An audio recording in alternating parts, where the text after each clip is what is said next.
हम पुकार पुकार के बोल रहे हैं सर, आदमी लोग सुन रहे नहीं है। ये तो जादू वाला तेल नहीं है, ये 108 जड़ी बूटी का तेल रहता है।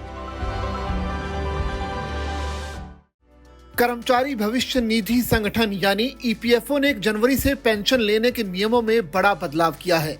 अब से पेंशनर्स अपनी पेंशन की राशि देश के किसी भी बैंक से निकाल सकेंगे और इसके लिए उन्हें किसी एडिशनल वेरिफिकेशन की जरूरत नहीं होगी। इस नए नियम के लागू होने से पेंशन की राशि निकालना काफी आसान और सुविधाजनक हो जाएगा। ईपीएस यानी कर्मचारी पेंशन स्कीम पेंशन उन कर्मचारियों को मिलती है जो कि ईपीएफओ के तहत काम करते हैं।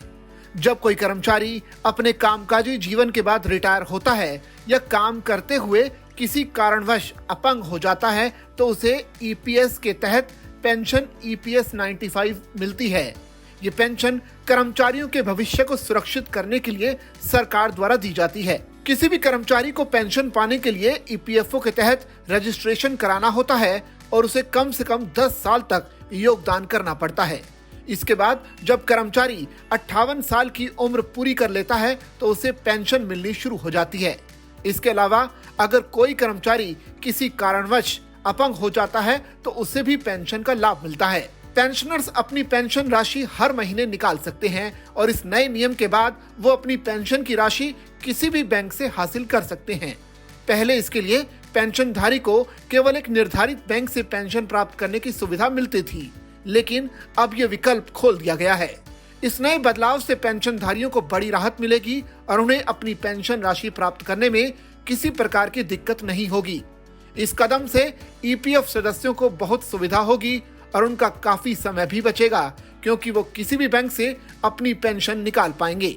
दरअसल कुछ दिनों पहले कर्मचारी पेंशन योजना 1995 के तहत केंद्रीकृत पेंशन भुगतान प्रणाली यानी सीपीपीएस के प्रस्ताव को श्रम एवं रोजगार मंत्री मनसुख मांडविया और ईपीएफ के केंद्रीय न्यासी बोर्ड के चेयरमैन द्वारा स्वीकृत किया गया था।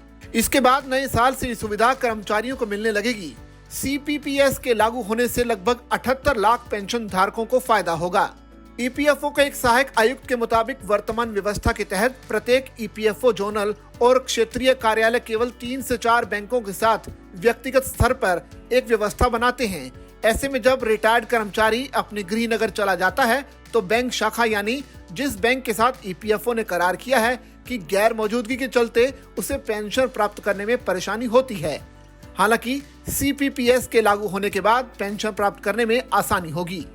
इसके अलावा अब पेंशन धारकों को पेंशन शुरू होने के बाद सत्यापन के लिए किसी बैंक की शाखा में जाने की जरूरत नहीं होगी।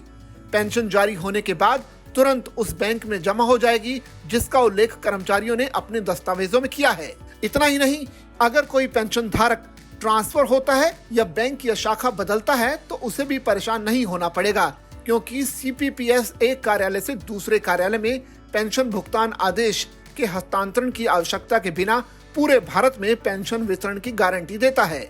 ईपीएफओ को उम्मीद है कि नई प्रणाली के लागू होने से पेंशन भुगतान में लगने वाली बड़ी लागत की बचत होगी।